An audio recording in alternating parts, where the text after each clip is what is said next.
it has been a long time coming that we've got to this place where we get to have a special guest on this show.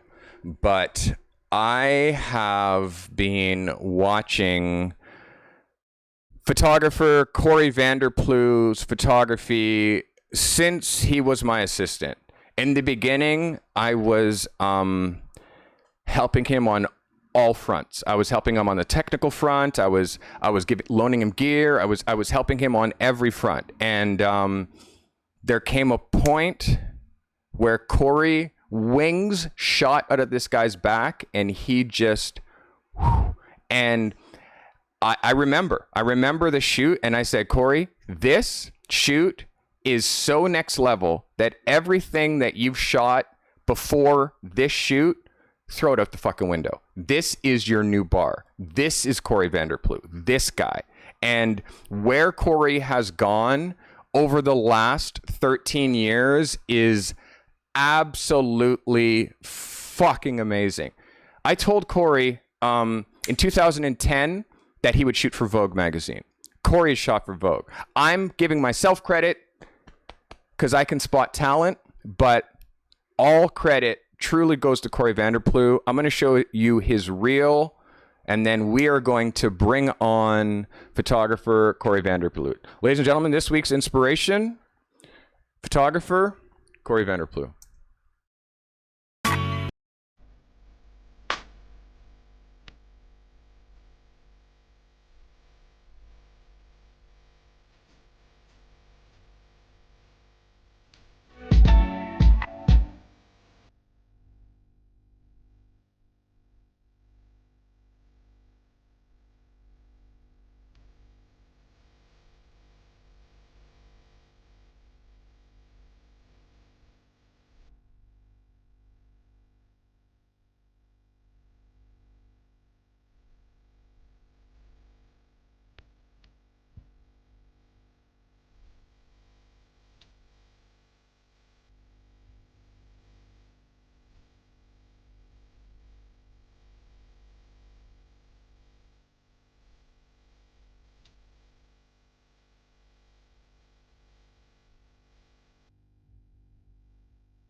Nailed it. Nailed it, guy. Nailed it. Still waiting for that camera to turn on.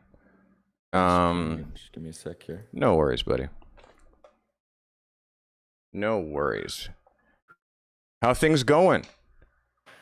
Oh, you know, the classic technical difficulties before every single Zoom chat that you've ever had in your entire life. I feel like I'm talking to my parents, so I've become my parents. One of the two. It's all good, dude. It's all good. Yo, thank you so much for being on the show, bro. I really appreciate you. I've been watching, obviously, your work the entire time since you've left New York. Your style, and now moving into really, I would say bringing it full circle, because you started with me with like film school background and a huge motion background, and you wanted to be a photographer. But one thing I have to give you credit for is that you never abandoned video. And now more than ever, of course, with your YouTube channel, you are full force broadcaster as well as full force photographer. Talk to me about what's going on with you, Cory. Yeah, well, thanks for having me. It's crazy when you say it's been 13 years, like, and then when you show my reel, then I see that there's stuff in there that was shot at the old King Street studio. Yeah, which for is real. just crazy to think about. Yeah. Time flies.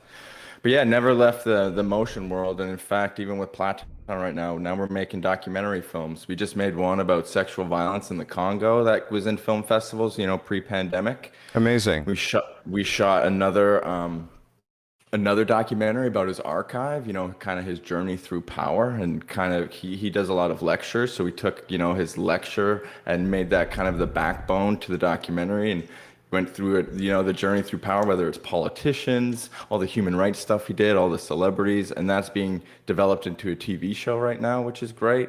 And then pre-pandemic, we started a documentary about poverty in America, and the pandemic's really given us a lot of time to just hunker down and work on it. Kind of how we're talking right now. It's just we Zoom, screen share, and sit in the cutting room for 12 hours a day, like I'm in a dungeon. And you're still doing editing for him? Yeah, so I shoot all the docs. I shoot everything. That's what's going to be great with the upcoming TV show is I'll be shooting that, and we're still working on another documentary that's more of an art film. Oh, dude, So amazing. still very much in the motion world, and then still with my regular photography clients. I mean, it's just kind of all bunched into one. I think you of all people would know exactly what that's like. So let's a perfect bridge to I want to bring it I want to bring people back to I guess your core and your beginnings as a photographer. Can we bring it back to 2009 Toronto? I guess just touch on a little bit like before you met me, film school. What was the thing that kind of made the photography bug kind of spark? And then obviously I want to just touch a little bit on working with me, experiences there, a couple of cool shoots that we've done, and then obviously then going on to your life in New York. Yes, we know so much about you and I mean about Platten and what you're doing with him, but I really do want this interview to be about Cory and you Okay. and our catch up because the work that you're doing is brilliant, and the work that the video content that you're doing, the fact that you're paying it forward, you're teaching now, like all of this stuff I want to get to. I don't have you for that long, so I want to touch on, take us back to 2009. You're finishing film school.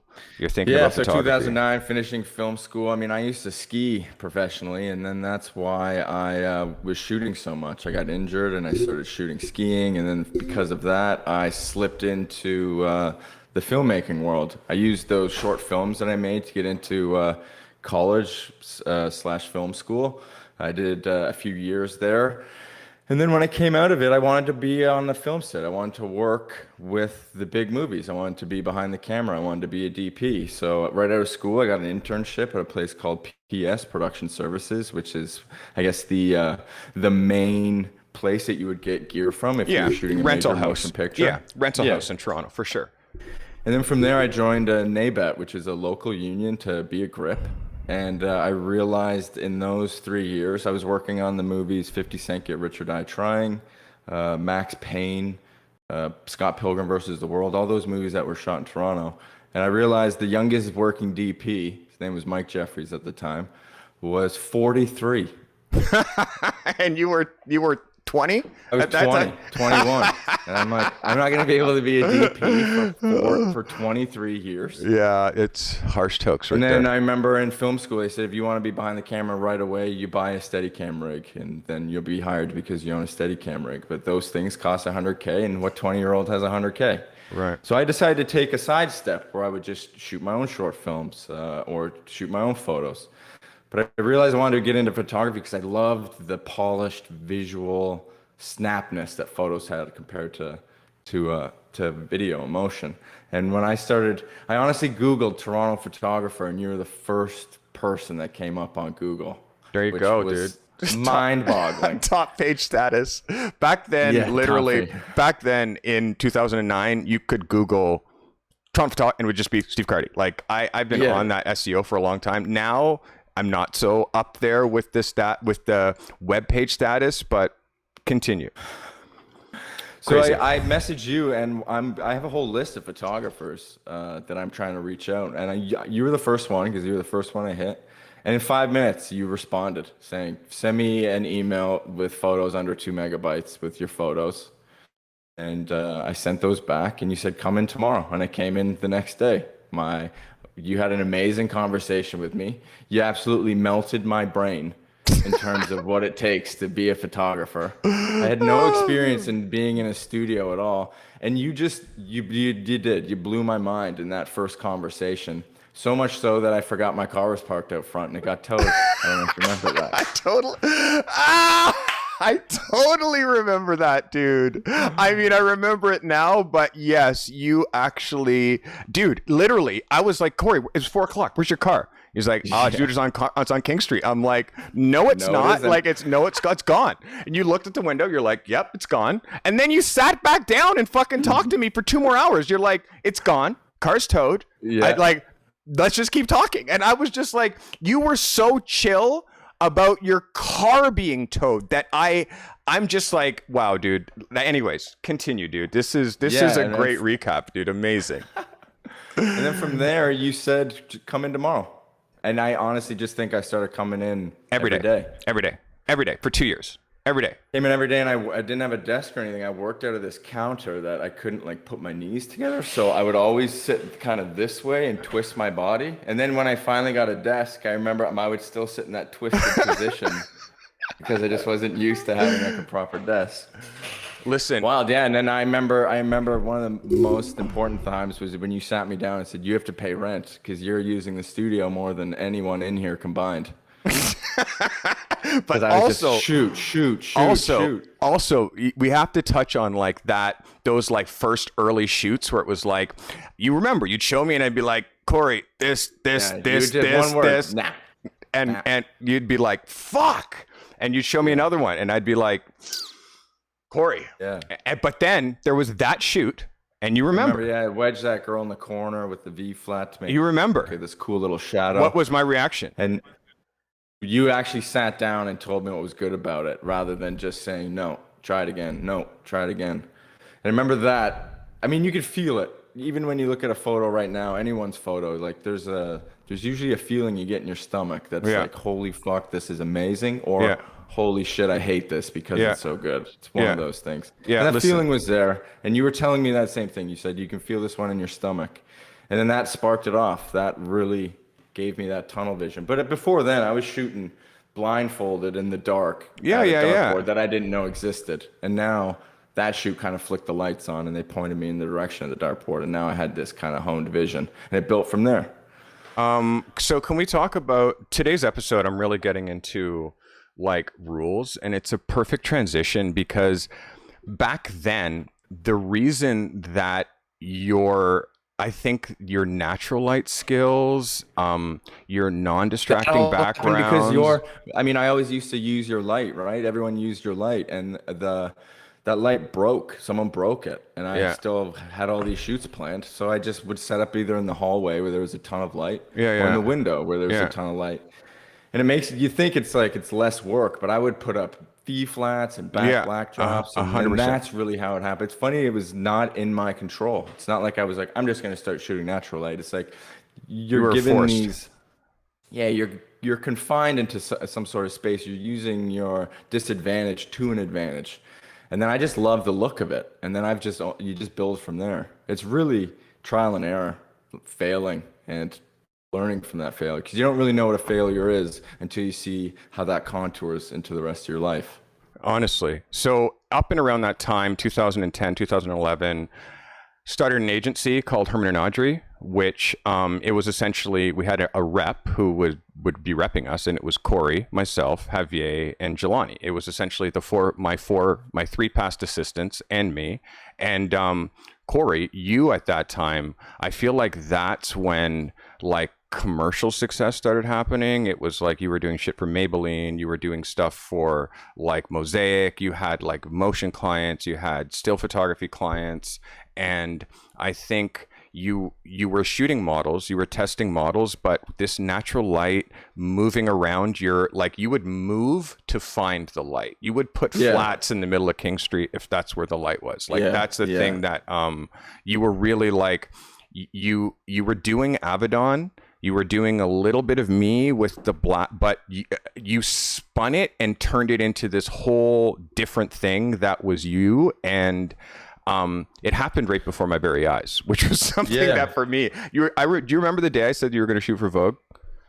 I do. I remember that exactly. I remember you didn't say it to me directly. You said it to someone about me being your assistant. And I think it was shortly after that that you told me I couldn't be your assistant anymore. Like, yeah, it was almost like I got fired. You're too good, I dude. didn't get fired, but yeah, you're like, you can't do it. You can't be shooting this stuff and still assisting me. And then that's when I did the slow phase out.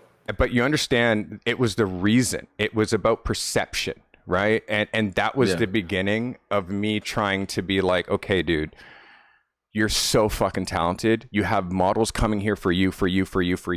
But then also you're still, yes, you assisted me on Colin Firth. I mean, it's not like small gigs. Like, you were assisting me on big things. You assisted me on Michael Sheen. Like, that was like, and also the kind of assistant you were. Like, you were a fucking incredibly detail oriented, no, like, just would go till the wheels came off. All, like, you were an incredible assistant. You were so detail oriented. And you're a great photographer. You were trying to balance both, which was taking you away from your shooting and developing your own career. And I came to a point where, and it wasn't like an envy thing. I want you to understand, it was always about perception and you being seen as an assistant. You couldn't be seen as an assistant anymore. Like, I just kind of felt like you needed to be seen as Cory Photo, VanderPloeg, photographer. You had your own portfolios, you had your own people, you had your own look. It was like we just started sharing a studio together, and we started that collective so we would all kind of have equal footing, and you wouldn't be seen like as the assistant anymore. So anyway, it was a genius little marketing move. But yeah, it was one of the things you said where I've just overhear you, because so many people used to come through. You would give so many people a chance to just come into the studio, listen to you talk, get their energy and their vibe. And if they were cool, they stuck with you. I mean, that's how we got Wade. That's how we got Miguel. That's how you got a few other people in between. Yeah. But I remember you saying to those people, you're not going to be successful if you have another job. Like, you can't be a cashier and a still photographer. do this. Yeah, exactly. And it was that sparked the that work energy, that drive. Is like, there's no not succeeding at this. So you have to just go 200%, give it absolutely everything. And then that just becomes infectious. And then that energy in the studio, especially because we were in a collective, which still to this day, I don't think we realize how lucky we were to 100%. have a collective like that. 100%, like, insane. dude. To have 5 people in the same kind of energy, that same workhorse energy, all going towards the same common goal like that. I'll never experience that again. And if I do, it won't be as good as that first one. I still don't think I'll ever have a studio as good as 545 King Street. I mean, that place trust me. It was we had the whole floor. We had the whole floor, dude. Like, it was like, it ripped, like, seriously. And I mean, from how we use social, like, and I'm not talking about social media, I'm talking about social, like, bringing people in. And that's something that I also noticed, like, once we moved into like 409, like the 3,000 square foot space, like, once we moved into that space, you had the vibe to, like, Friday nights, bring some homies in, you know what I mean? Like, bring Erica by, like, you were just dating Erica at that time. It was all of, like, there was because King Street and the location was so central, like, the studio became the place that you would go first, have a couple of drinks, blah, blah, blah, and then lock up and go out, you know? And that, like, I think, like, the social angle, it was a hub, exactly. And it was the kind of place that, like, Friday, Saturday night, you know, people were calling you and we'd be like, okay, what are we doing? And, like, that side of photography, you really excelled at the social angle, you know, when you were, can we talk a little bit about, like, first times and first trips to New York and that experience coming from Toronto, like, coming from not just Toronto, but, like, suburbs Toronto, you know? Yeah. Well, going into Toronto was big. It was probably one of the most important times in my life, just getting away and getting into the city and just doing photography every day. I mean, that's one of the things I say in my...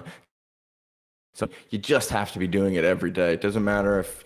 Like, even this is so important, the fact that we're just talking about it and being able to talk about your work, so then you can do it in front of clients, is so important. And then that's all I really wanted. That's really all I wanted, was to be in it and fully immersed in it.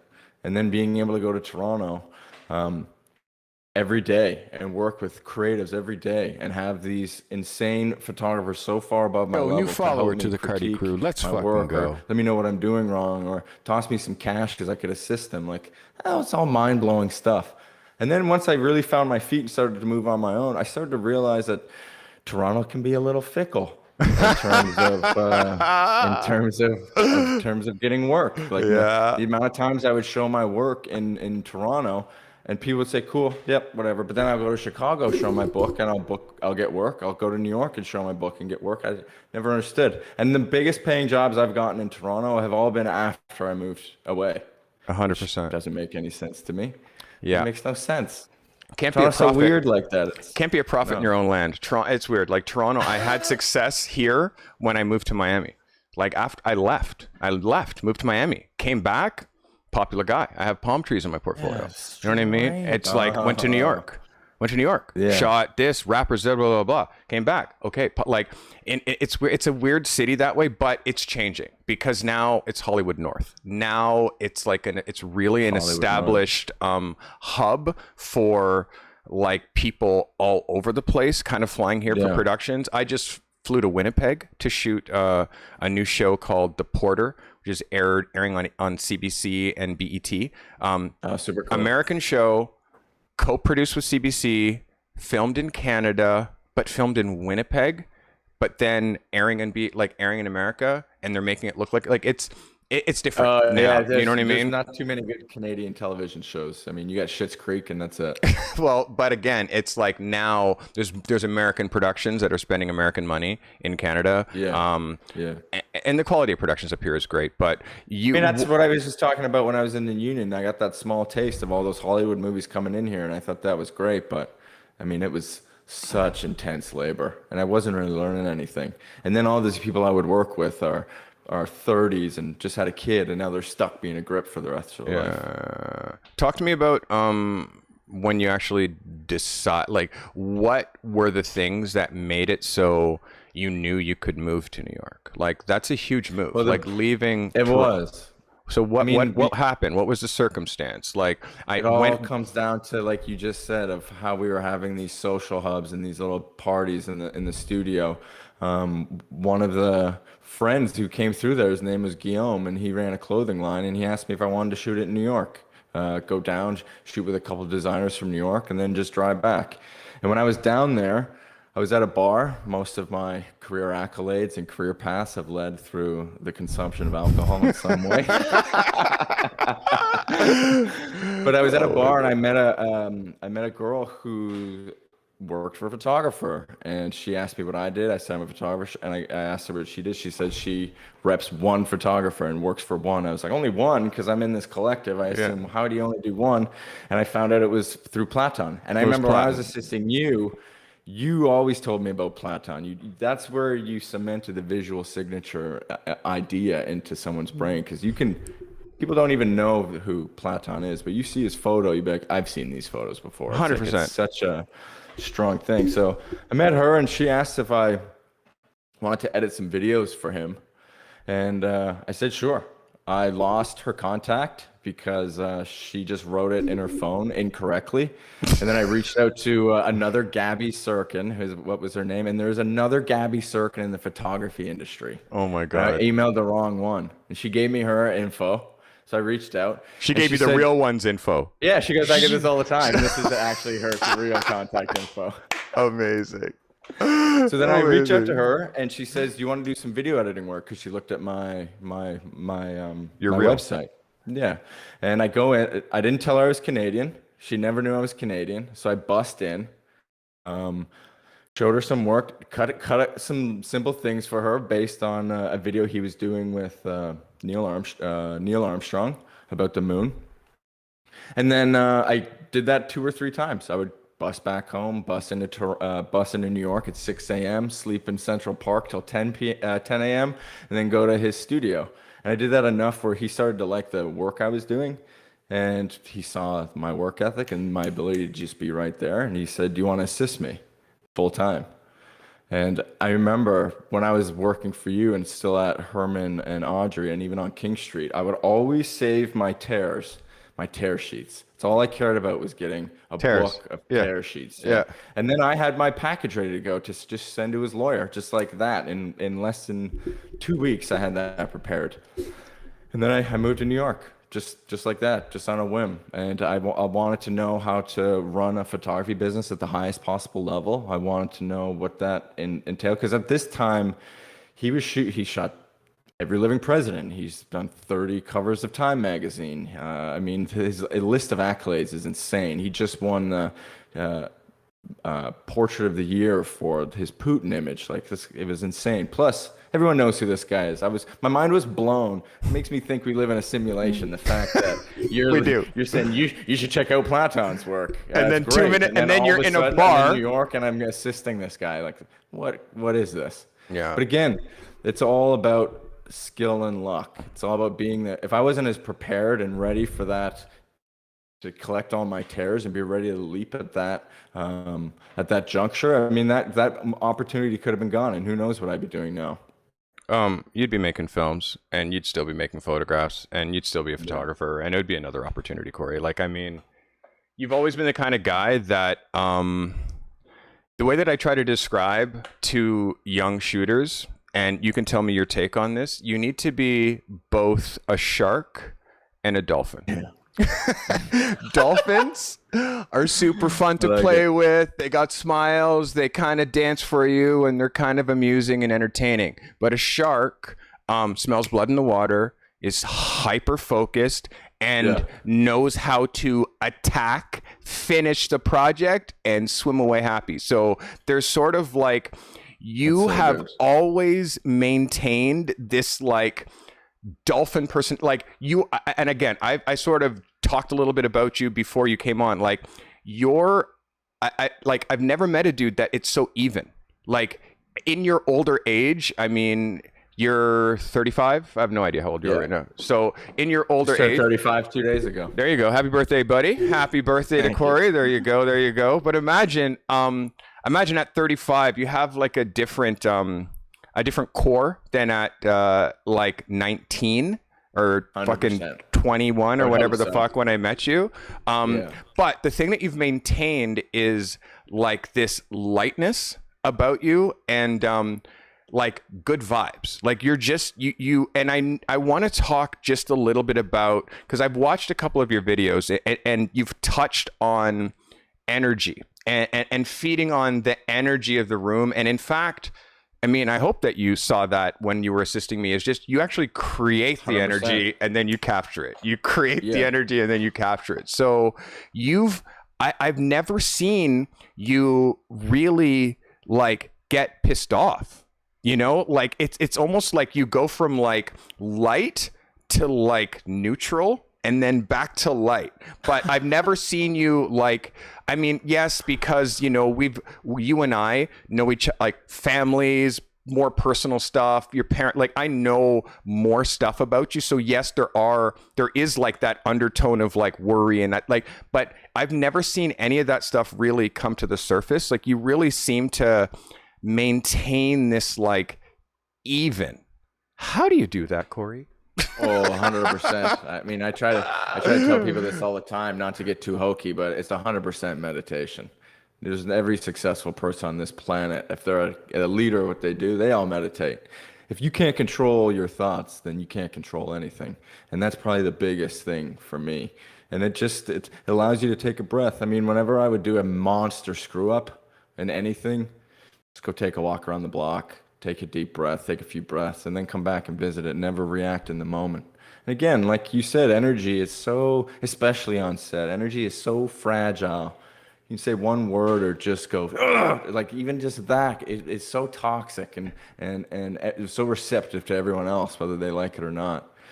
It's all about the breath. It's all about your stomach. 100%. Too hokey pokey out there. But... Oh, listen, you're speaking to the choir, dude. I respect the fact that you're so open about, like, you literally meditate every day. What's the process? Here's a good one. And I do have some questions from Dev, your biggest fan in the Discord, and a couple other people I definitely want to get to before we go out. But what is what's your process before a shoot? Do you mood boards like, okay, I'm Yeah. hiring you now to shoot this subject happens to be a surfer, but you're shooting him, he's in New York for the weekend, and I'm hoping that you can get content for this magazine. Like, what's the approach when you get an assignment? Like, what's the vibe? Yeah, it's all contextual, really, but most of it, everything's mood boarded. If I'm not, the reason I'm a photographer is because I'm better with images than I am with words. If I was better the other way around, I'd be a writer, I'm sure. But Mm. because I'm not, it's so hard to translate what I'm thinking to someone else to get them in my headspace without a mood board. So I love mood boards. I pretty much make them for every type of shoot, especially if it's a creative shoot that I'm producing and I'm doing. Mood board 100%. Other than that, it is really contextual. If I'm just doing a portrait of someone, like a CEO for a pharma company or an actor, I don't really care to know anything. I want to learn it while I'm there and meeting them for the first time and use that to shoot. And like you always say, you're just a mirror. And how can I get them into that, great headspace? And how can I make them feel comfortable? I mean, I don't want to do too much research to find out what they've done. And I mean, I feel like that might affect me. I just love, and this is the reason why I love shooting natural light. I just love the ability to react in whatever now is. And I like to use that constraint as an advantage. So I try not to do too much over preparation. Most of the preparation is simply so the rest of the crew can understand what I'm doing. But if it's just an intimate portrait, one on one, me and assistant, one person or two people, I try to do as little as possible. And they're just coming into my world. Stepping on set is coming into my office and I'm just doing what I do and what I love to do. And it becomes simple once you learn all of those technical side of things. And I mean, if you're fumbling with your camera or doing anything weird like that, no, it should be as easy as moving your hand like this with the gear, with the camera, having that rhythm with your assistant. Then once that's down, then that's when you really start to have fun. That's when you can push beyond the technical side of what a photo is and really just hunker down into the core and the ability to create something out of nothing. Um, can you today we are talking about rules. Would you think that you could articulate, I don't know if anyone's ever asked you, like what are the rules to your visual signature? Like what do you have to do every time? What do you never do? What like do you approach your photography like that, or is it like innate? Like is it just is? Like you're very mood board oriented, but you do not deviate from your visual signature ever. Yeah. So Yeah. what can you describe your visual signature? Can you describe some rules to VanderPloeg the photographer? Well, I mean, both of the people that I've assisted, you and Platon, are both very heavy, come from the magazine world, come from the design aspect of how magazine covers look like. So how that influences me is how do you get something bold and eye-catching and simple? You try to get rid of all the gimmicks and just shoot, as corny as it sounds, the soul of someone without any other distractions. How can you simplify it? How can you peel back the layers of the onion to get to the simplest core? Whether it's just, you were talking earlier about magazine covers and how it's so simple, right? There's nothing more eye-catching than a simple, bold, graphic image. And because I come from those, I'm trained. I mean, because you're classically trained, I mean, it kind of makes me classically trained, where it's just simplicity and that boldness. And how can you strip it away to make it even more simple? That's really all I look at.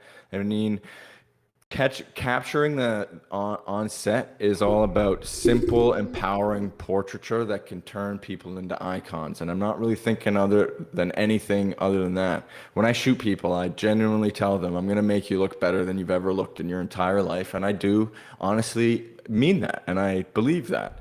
So if I can make them feel good and put great light on them, then the rest kind of falls into place. Now, the visual signature, I feel like, comes from the combination of layers that I'm doing in post, that strict combination of layers. And then there are rules.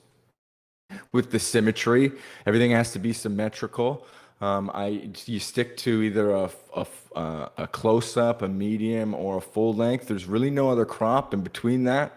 And then it's how can I make this more simple? How can I get rid of this distraction? If your eye is going to anything except that person's eye, unless it's a fashion image, and that's the like, what can you strip away? Is it white specks on your face that are weird? Get rid of them. How can I strip it down? Strip it down. And I do a lot of printing as well. I do a lot of retouching and printing, and then looking at how it looks when you're going from thousands of pixels down to hundreds, and how it looks in the printed form.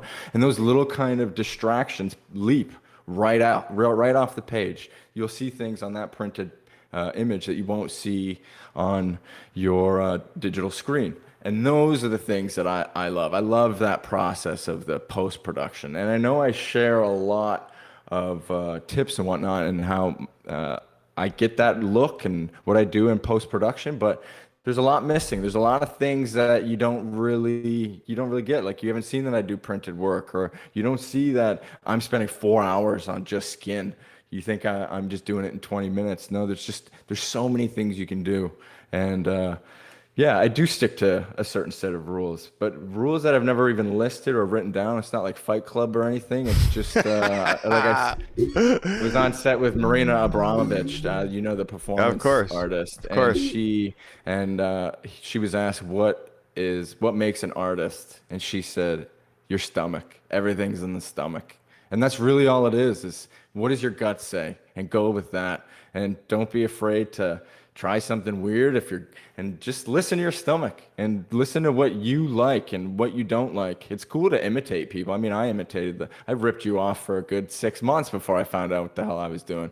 But that only comes from shooting and shooting and shooting and shooting and shooting more. And then you'll just realize what works, what doesn't work, what you like, what you don't like. And from there, that's really all it is. It's just the repetition. Repetition is the godfather of learning. Shout out to Lil Wayne for that, but it's stupid. It's so true. So true. For reals. I know I probably only have you. Do I only got you till Q2, Cory? Yeah, another 10. So what I want to do is just check these questions. Devanshu is a huge fan of yours. I asked for some questions, and Dev dropped a couple of questions. So cool. First off, aside from the workflow side of photography and connection building, what are invaluable lessons you've learned by assisting photographers with very distinct styles that you feel can only be learnt through personal experience? So aside from the workflow, what valuable lessons have you learned by assisting photographers of different styles that can only be learned through personal experience? I don't know if yeah. So there's two that comes off the top of my head. Number one, I think you'll agree, Steve, that all our job is problem solving and 100%. troubleshooting. 100%. That's all we're doing. Being able to do that in real time, it's like you'll never be able to problem solve on set if an issue arises. You blow a light, your camera dies, you don't have a backup. Like, what do you do in those situations? There's no way to train for that stuff unless you're on set.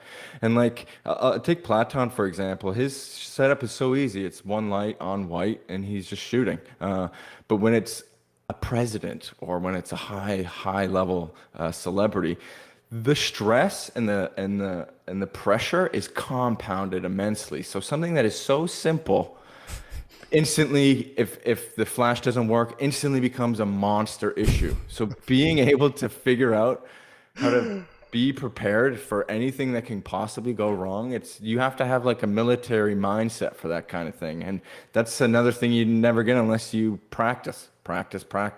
You have to be able to figure out, how can I troubleshoot? How can I fix this right now? Why, if something's not working, how can I make it work so the client likes it or so I like it?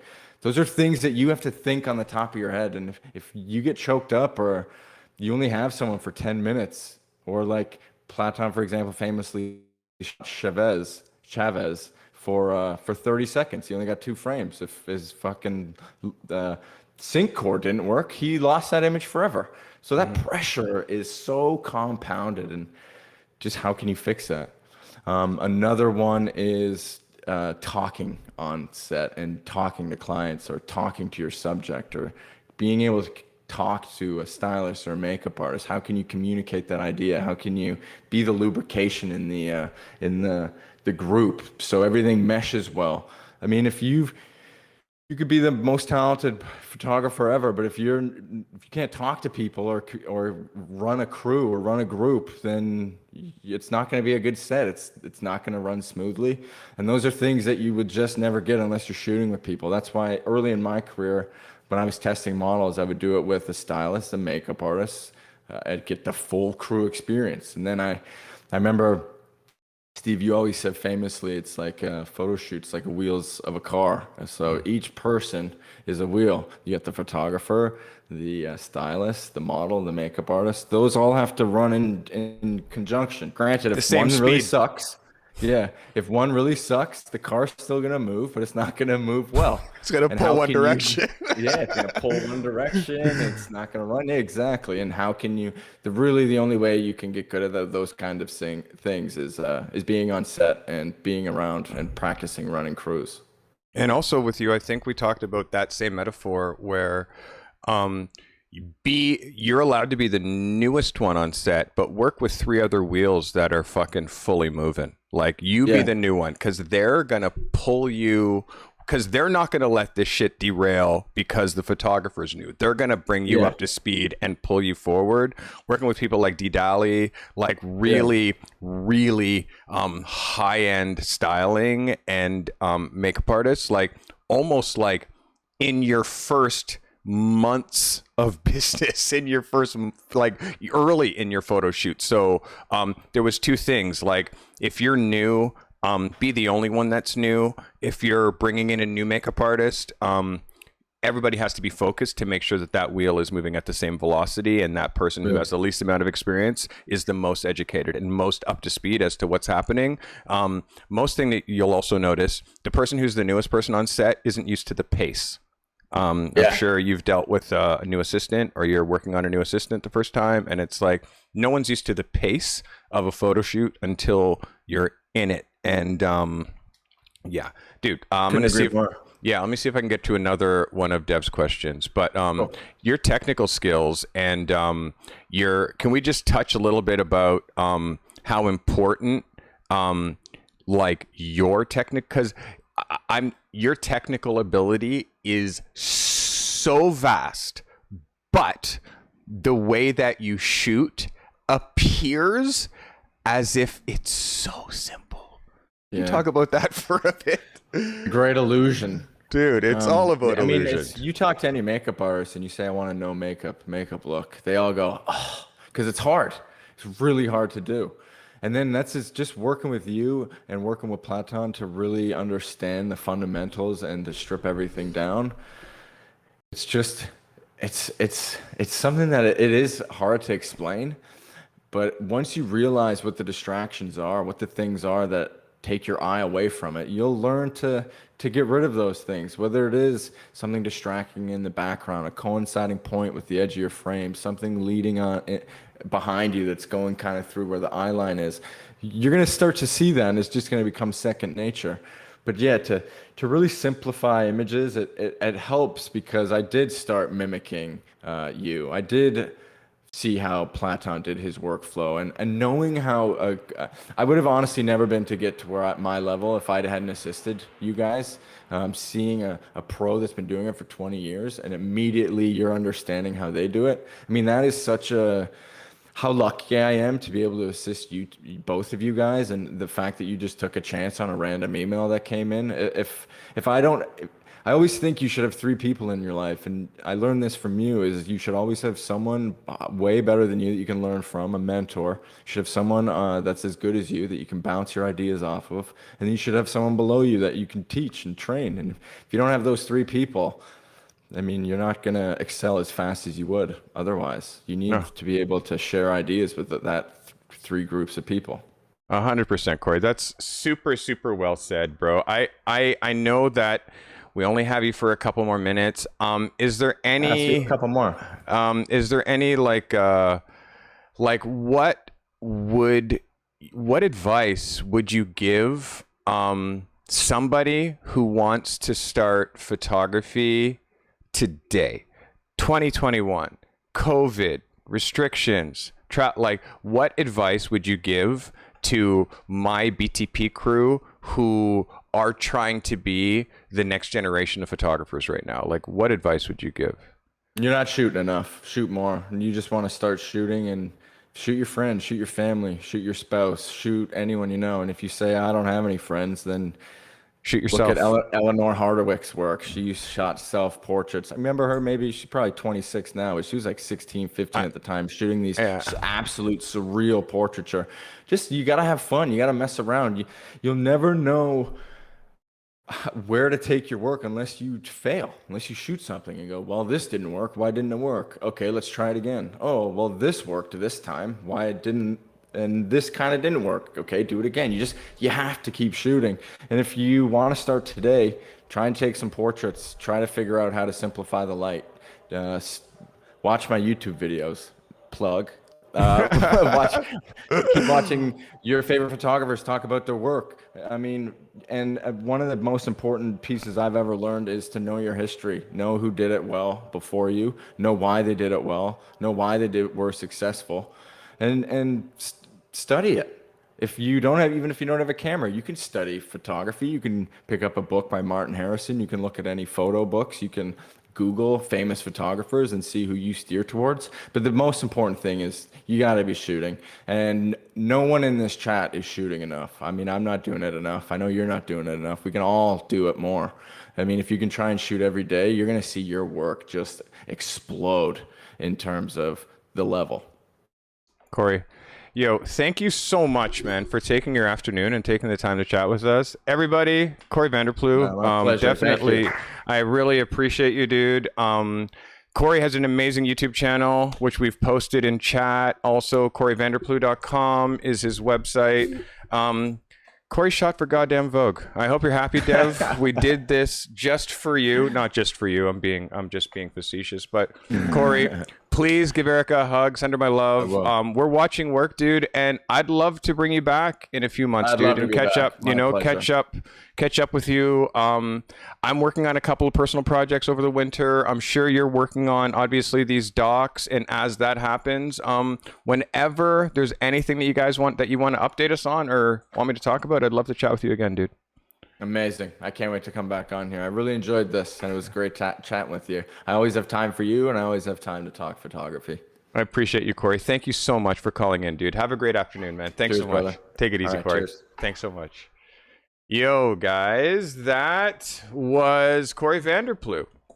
Hope you guys enjoyed that conversation. I mean, what more do you want? I told you before Cory called in, like, just how great a dude he is. I said that, right? I said it's a great dude.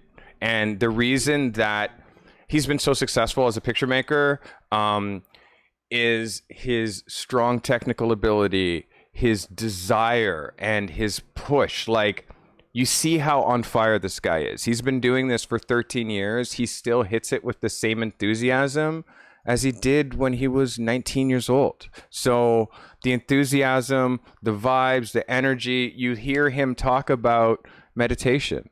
And I'm like, Cory, how do you like never deviate? You're always, and he's like, dude, I meditate. You know, every world leader or free thinker or like successful person steps away, takes time to like think about what's going on, assess, and then attack, you know, like some really, really profound words from Cory. And I'm so happy that he came on the show, guys. I hope you guys enjoyed it.